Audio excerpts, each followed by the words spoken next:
Welcome to Get Started Investing. In this podcast, we cover all the basics that you need to start your investing journey. Are you joining us for the very first time, or is this the start of your investing journey? Well, before you dive into this episode with us, our feed is designed to go from the very beginning. So we strongly recommend that you scroll up and start at episode 1. However, if you are feeling brave and just want to dive in, then of course, don't let us stop you. Here at Get Started Investing, we unpack all the jargon and the confusing bits. We hear your investing stories with the goal of making investing less intimidating, and we want to have a good time along the way. My name is Bryce, and as always, I'm joined by my equity buddy, Ren. How are you going? I'm very good, Bryce. You're trying a new camera setup today, and I feel like all I can see is a lot of technology right in my eye line. But there's one other thing I can see in my eye line, and that is one of our oldest tenured employees here at Equity Mates.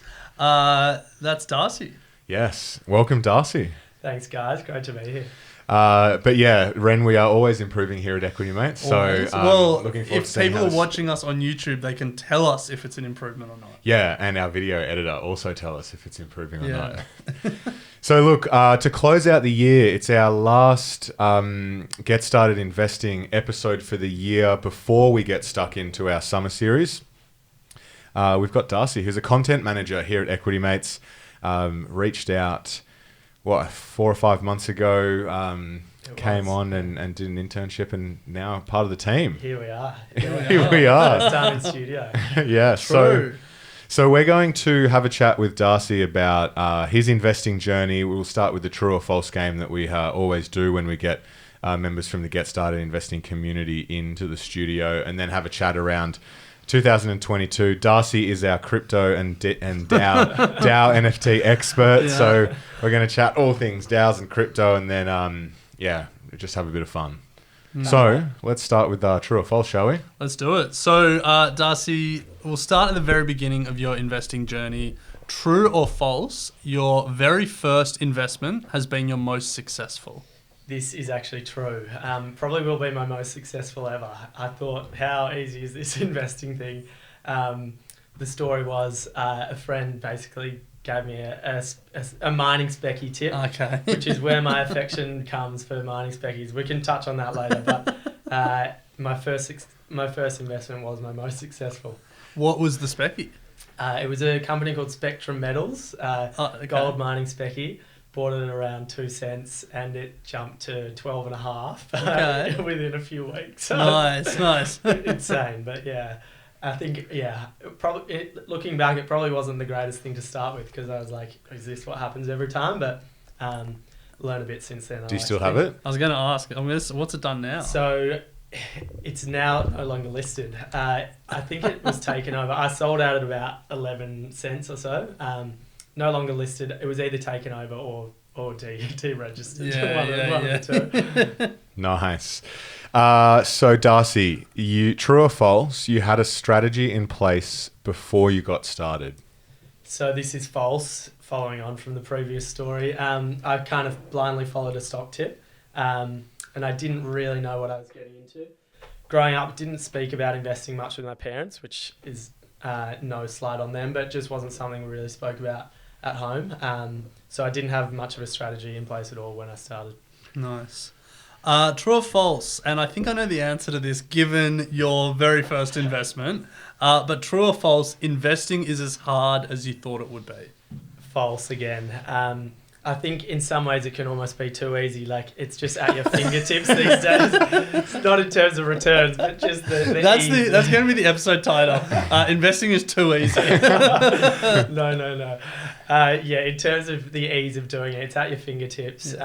You can check and get news so quickly. So it wasn't as hard as I thought. Nice. And then to close out, true or false, investing is like gambling? We're off to a bad start, but false. False. You can make it like gambling if you want, but if you invest the right way, I wouldn't compare it to gambling. Nice. So, Darcy, we'll start this conversation by talking about your investing journey. Have a chat about what you're planning to do in 2022 as an investor, what you want to learn about, what you want what rabbit holes you want to go down. And then we'll finish with a conversation about one of the biggest rabbit holes that you've gone down this year, and you've really led the Equity Mates team down, and that is DAOs, NFTs, Web3. You were the only Equity Mates team member that owned an NFT. Someone's joined the team that also owns an NFT, but we'll talk all about that right at the end, because otherwise we're just going to do a 45-minute episode on crypto. I think that's a good call, yeah. So let's start at the very beginning. You told us the story of your first investment, a stock tip from a mate in a mining specky stock. What could be more Australian than that? But tell us a story around that. Why did you decide that you wanted to get started investing, and how did you actually go about it? Yeah, so I was about 21, and this was one of my best friends from uni down in Melbourne. Shout out to you, Will McFarlane. Yeah, so he sort of had just started dabbling in investing, and he's a geologist himself. So he was sort of reading a lot of mining reports and working in a gold mine in Bendigo in Victoria. So he sort of came across this company, liked some of their results, and said, you should have a look at this. But yeah, not to throw him under the bus, he did give me some good advice too. He got me onto the Equity Mates podcast, and that's when I started listening, 4 years ago or so. And the story behind it was I was a little bit reluctant to follow him in, but I sort of put together $500, put it in, and I was pretty hooked after that, to be honest. It was, obviously not the ideal way to start, but it turned out well, and it just got me. You made 6 times your money in a few weeks. Like, that is the ideal way to start. Yeah, You're not throwing him under the bus there. I think so. I bought them on, say, a Wednesday. They were at 2.5 cents, and by Monday the next week, they were about 8 cents. I couldn't believe it. And if anything, anyone who knows this guy will now be blowing up his phone trying to get the next one. We still chat all the time about okay. So you'll be able to tell us the next one. Yeah.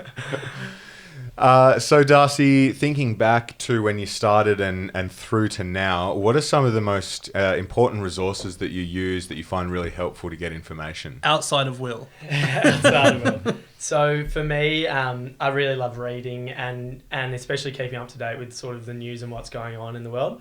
So for me, one of the best resources there is Twitter. Always scrolling Twitter. My feed is full of sport and investing resources. But I find it a really interesting feed just to keep up to date with what's going on. Other than that, books, I read a few, read books, listen to podcasts, and every now and then a few YouTube videos. But I think things like the AFR, keeping up to date with what's happening in the investing world and chatting with you guys in the office too. So one of the most common questions we get is, what broker should I sign up with? You don't have to tell us which broker you use if you don't want to, but how did you make that decision? Like, how did you decide who you were going to sign up with? Yeah, so when I started, it was sort of on convenience for me. So I'm with CommBank and thought the easy option was CommSec.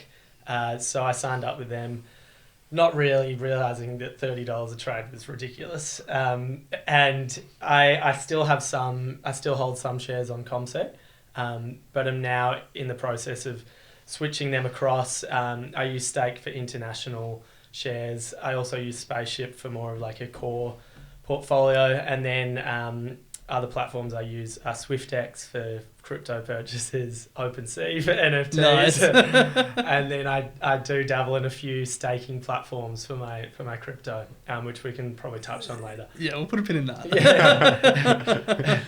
I think saying that CommBank $30 is ridiculous. It is ridiculous now, but back when we started investing, there wasn't really much alternative, to be honest. There was certainly this, Superhero wasn't around, Stake wasn't around, Spaceship wasn't around, Raise wasn't around.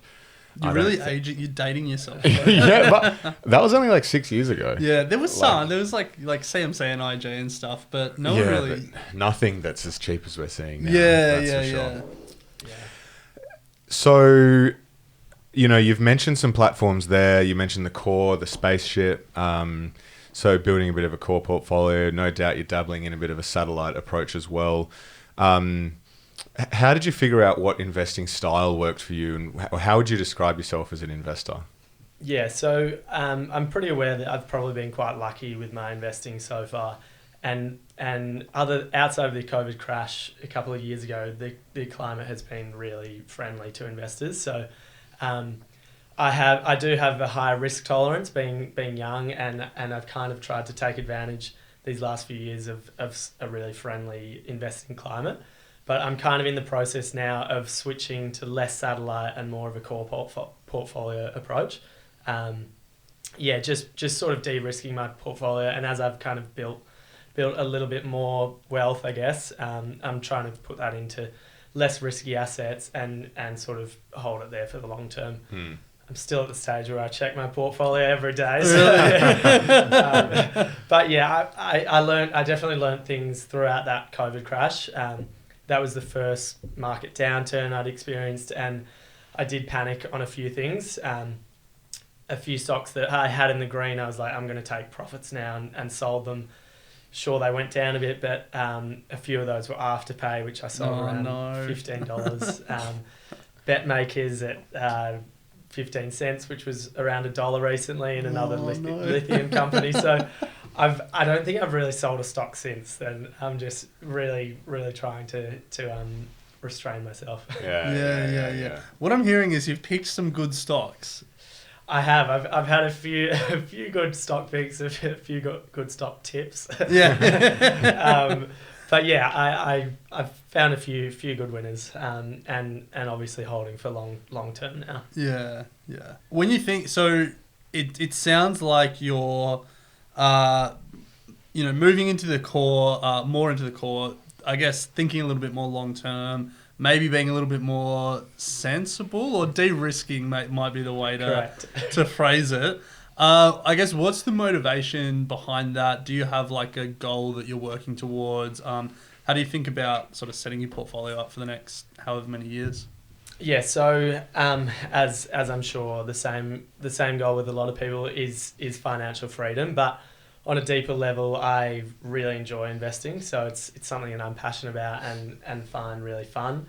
Just sort of keeping up to date with some of the best companies around the world, business leaders, and kind of just seeing who's at the edge of innovation. It's a really, really good way to, I guess, open your eyes up to the world. There's a few more specific goals I have. I'd love to get into the property market. At this stage, it won't be for a personal property in Sydney, but maybe something like an investment property a few years down the track is something I'd think about. Just on the last question before, another style that I've recently begun is with a group of friends. We've set up an investment trust. Okay. Interesting. Which has been really fun. There's 7 of us from sort of all different parts of Australia. We kind of all met in Melbourne, but we each put in about $1,000 or so each quarter, and we have a meeting with a stock pitch each. So we come to the meeting and pitch our stock, and it's a really good way for us to look into companies, helps our presenting skills, and then we kind of decide on what our favourite might be. That's cool. And we buy it. So it's called Canary Wharf Capital. But that's a lot of fun, yeah. Nice. Have they taken any of your stock pitches yet? We bought Satire, which is nice. one that I've liked for a little while. Yeah, and other than that, that was all they took. How's it performing? We're going well. We've had some good winners and a couple that are down. We bought a stock called 4DX, which is like which hasn't performed too well. But other than that, I think we've got City Chic in there. Satire, a few retail things. Yeah, online retail, yeah. But the next couple of years will be interesting to see where we can take that. Nice, that's cool. How do you make the decision about when to sell? We haven't sold a stock yet, Okay. But I'm sure that'll come. Yeah, as we have meetings, we kind of discuss how we want to balance and rejig the portfolio. Cool. Epic. Love that. Yeah. There's so many of these around. I hear about one of these, at least once a month, some group getting together, and a young group as well, which is really good. So you've got the investment trust with your mates. You're rejigging your portfolio a bit towards a more core approach. What other things are you going to focus on in 2022? Yeah, so as mentioned, looking to sort of rebalance my portfolio, but also maintain my dollar cost averaging. So every week I put an amount of money into Spaceship and also SwiftX crypto. So I do dollar cost averaging, and I'm going to keep doing that. Potentially bump up that a little bit as I, make a little bit more money. And then, other than that, I guess just that's really it. Nice. Doesn't have to be anything more. Just keep building the wealth. Nice. So with is part of you shifting to de-risking your personal portfolio because you're going to take more risks in this unit trust? There's a few reasons that I'm looking to de-risk. One of which is I don't think that the current sort of rate of the share market is going to continue. And I think, I'm realizing there are some great ETFs, some great indexes to follow out there that probably are going to give better returns than I can pick in these next couple of years. If I find great companies and if we interview great people on the podcast, I'm sure there'll be companies we come across that I'll have a little dabble in. But you should pitch. What was the one that Yen got really excited about? Transdive. Yeah, that's what you should pitch. Semler Scientific. Yeah, I've got those on the watch list. Yeah, nice.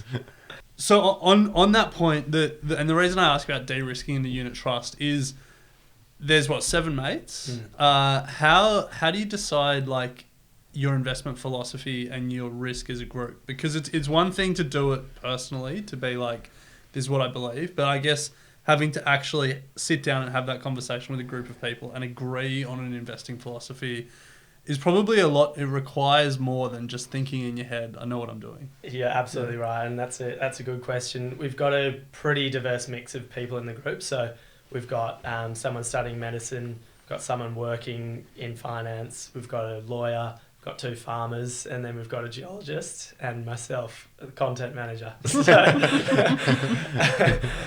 So it is a tough balance at times, and we get a whole range of stocks. We'll get biotech, we'll get some agricultural stocks, we'll obviously get some mining speckies. Yeah. But it really is a balance, and it's just about kind of hearing out the other people and being open to sort of looking at new industries, looking at new companies. And generally our decisions come down to who makes the best pitch and who can kind of convince the others that this is going to be a good investment. So we take a vote and then kind of we go with it. As we go on, we'll probably be a little bit more stringent and maybe have to have more of a policy, but at the moment it's a bit kind of that sounds good. Yeah. You'll figure it out. I think, as you develop, put more money in and figure out what works and that sort of stuff, you might develop a bit more of a strategy. Yeah, for sure. One annoying thing, we paid our first tax bill last month. And our tax bill was a quarter of the size of our portfolio. Even though we haven't sold any stocks, I couldn't quite work it out. But how does that work? Yeah. I'm not sure. Dividends? That was for the accountant. Maybe it's to do with personal? Yeah. I'm not really sure. Yeah, because our trusts were affected by our personal, I'm pretty sure. Okay. Yeah. Anyway, we're not here for a tax podcast. No, so especially when none of us know what we're talking about. Yeah. Investing is all about the learning journey. That's what we're all about here at Equity Mates, getting better as each year goes on. So what are some of the things that you want to get better at next year and focus in on? Yeah, so there's so much I don't know, and I'm really aware of that, but I love learning and sort of consuming more information. I think one of the key things that I'm looking to learn more about is international markets. So as we speak about on the show, Australia's 2% of the global stock market, so don't limit yourself to 2% of the opportunity. So definitely looking at the States, which I have a little bit of exposure there, but definitely emerging markets, kind of Europe, kind of just having a more worldwide view. There are some amazing companies overseas and in Australia, but I think it's good to look across the world. So that'd be a key thing that I'm looking to do over the next year. Nice. That's a good one. You can open up Equity Mates Europe. Great. All right. Well, Darcy, you are you're a content manager, but also informally head of NFTs here at Equity Mates. You own more NFTs than anyone that I'm aware of at Equity Mates. I think equal first Equal, from what we saw yeah. yesterday. Equal first. You recently bought into an NFT, non-fungible token. Apologies for the jargon if you've just joined us for the first time and have no idea what we're talking about. We are about to dive into the world of cryptocurrencies and Web3. We have done, I think, a couple of episodes previously on crypto during Crypto Week. So if you'd like a refresher on what we're going to be talking about now, go back and listen to that. However, let's get stuck in. You've bought an NFT. What's the story? Yeah, I have. So I'm really curious about crypto and like to sort of I guess get a little bit of skin in the game because I feel like that's a really good way to learn. So OpenSea, which is a platform which you can buy NFTs on, is somewhere I kind of look through different artworks and collections. And I'd sort of heard of this collection called Shorturl, which is by an artist called Chris Bigalki from Portland in the United States. And he is sort of a painter and drawer who did a series of collections from 2008 until 2020. So they're all on sort of canvas or painted, but he's turned them into NFTs. And he's going to release 1,000 pieces over a period of time. But each Monday he releases about 10 of them. So they're kind of hard to get your hands on Monday because the demand is quite high for them. But I woke up really early on one Monday morning, which is Sunday in the States, and bought my first NFT, which was called Fierce Competition. Nice. It's like a tiger coming out of the sky. But I'm actually really into the art, and it is an investment, but I'm also happy holding the art for a little while, and it's my phone background currently. Nice. So I just find this artwork really cool, and the way I sort of bought it was I sent Chris a message on Twitter and I said, I'm really into your art, would love to buy one of your pieces, and he responded saying, thanks so much, put in an offer and I'll accept it. I like having individual owners rather than people that buy a lot of the collection, so he sort of helped me out there, and I'm now an NFT owner. Nice. And so has it gone up in price? So the floor price is higher than I bought it. Floor price is the sort of minimum price that they're selling for at the moment.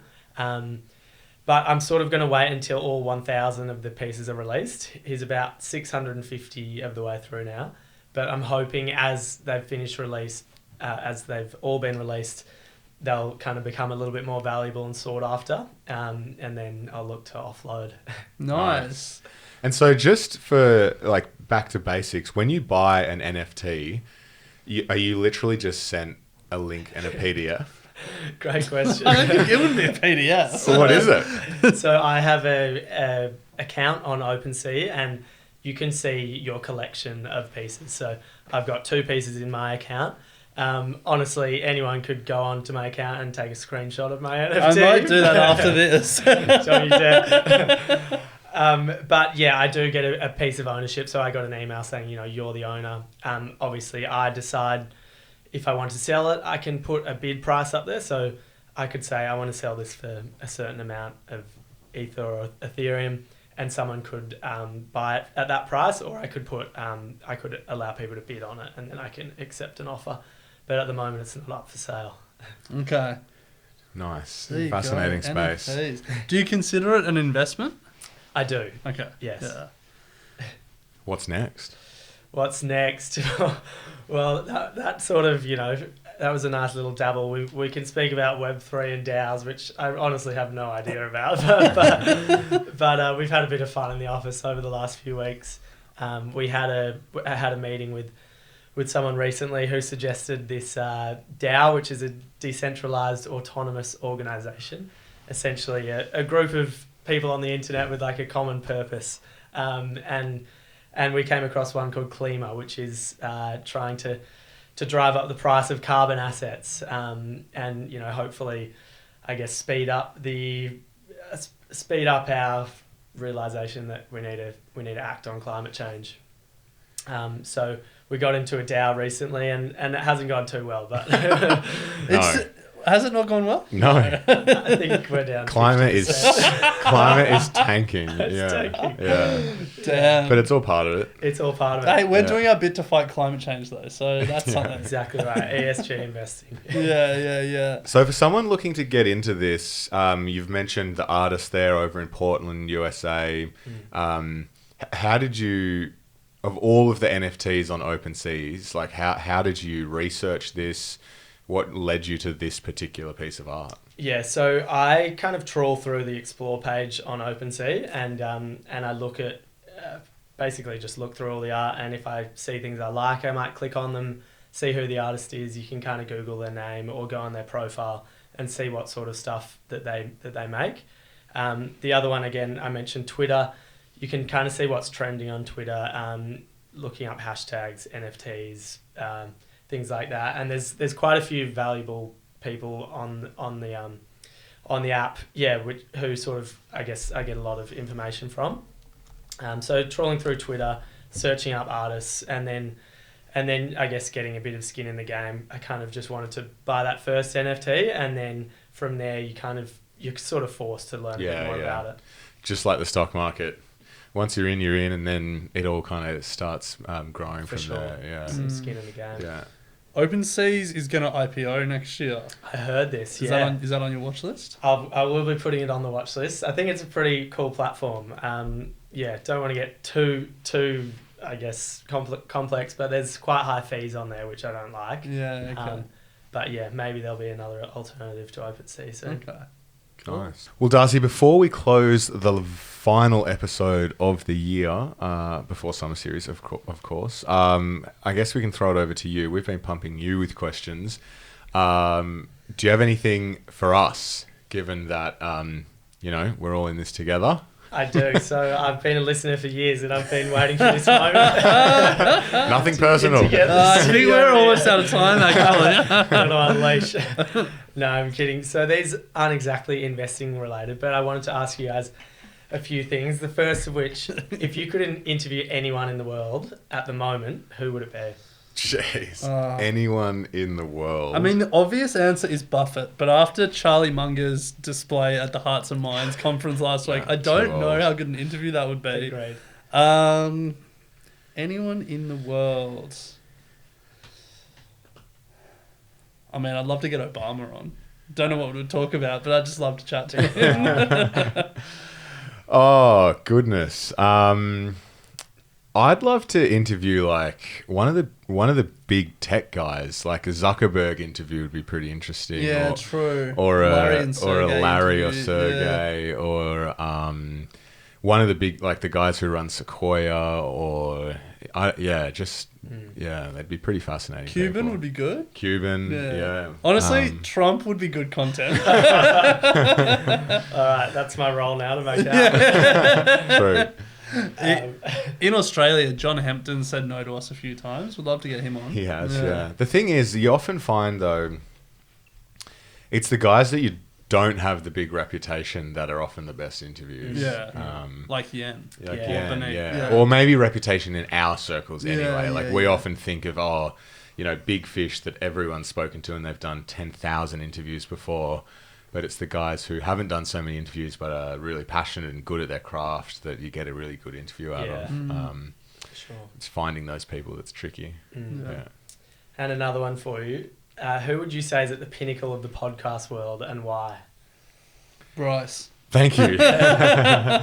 Pinnacle of the podcast world. Well, for me, that stretches across like many different genres. But if I think about the genre that we're in at the moment, Patrick O'Shaughnessy, he started out with a podcast called Invest Like the Best. Firstly, he runs a fund off the back of his dad. And so he's been running a podcast called Invest Like the Best and is now has copied the Equity Mates business model and gone into creating a financial podcast network. And has Business Breakdowns, which is another amazing podcast, and has now gone into Web3 breakdowns. He's also got a couple of others around like entrepreneurship and that sort of stuff. And his numbers are amazing. He's a really good interviewer, and his flow of guests is incredible. Very well connected. So he's doing I think, a really good job of making a lot of things accessible for us. Yeah. Nice. He's at the top of his podcast game. Yeah. I would say Amir Friedman and Mamma Mia is probably like the best independent podcast production house in Australia. And the Shameless Girls are pretty good at what they do as well. Yeah. Cool. Yeah. We got time for one more? Yeah. Yeah. Cool. So, do either of you have sort of a business leader or CEO that you really admire and you try to kind of emulate in building Equity Mates Media? No, Bryce actually has this mantra that every CEO before him sucks. And he says that to himself in the mirror every day. Well, Ren can't answer this because he's not a CEO. So I don't have one that I'm trying to emulate yet, because I think your leadership style changes, and the role of like the CEO kind of changes and whatnot as our business is going to grow, right? There's only 5 people in the team now, and it's still very, very, very much everyone is making decisions together, and so I think that'll change as we hopefully grow the team to 50 or 100 people or whatever. But the best CEO I've worked with or had exposure to anyway is, and Ren's going to have a laugh at this because I say it all the time, but is Brad Banducci at Woolworths. Yeah. He's the way that he would set just such a clear strategy and could see like where he wanted to take the business over a long period of time, and just didn't worry so much about the here and now and getting caught up in the moment. I think that's really important, to just remain focused on grinding it out over a long period of time, but having that strategy in place. He was an amazing thinker. Cool. Yeah. Well, if I can't say CEOs, I'm going to say Paul Allen and Steve Wozniak, because they did all the work. Nice. Yeah. Well, Darcy, it has been an absolute pleasure. Thank you for coming on, sharing your investing journey with the Get Started Investing community. We love hearing how everyone is sort of tackling the markets and sort of figuring out what's ahead. No doubt that NFTs and DAOs and crypto are going to be a conversation that continues in the office, and we'll hopefully be able to share that with our community as we go next year as well, because no doubt a lot of people want to hear about that stuff. But it's great to have you part of the team. We're looking forward to 2022. Thanks, guys. Really enjoyed that. Thanks for having me. And a massive shout out to all of you guys, our community members out there, for the Get Started Investing community, for the support for this year.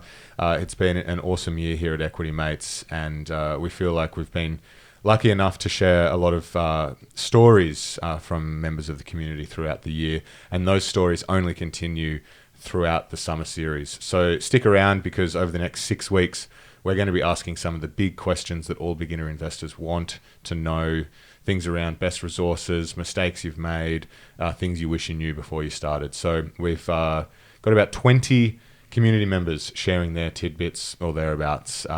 So stay tuned. But Ren, it's been awesome. Yeah. It's been fun. It has. And we're going to be back next year bigger and better. We are. Hopefully. After a well-deserved break for some of us and just a break for you.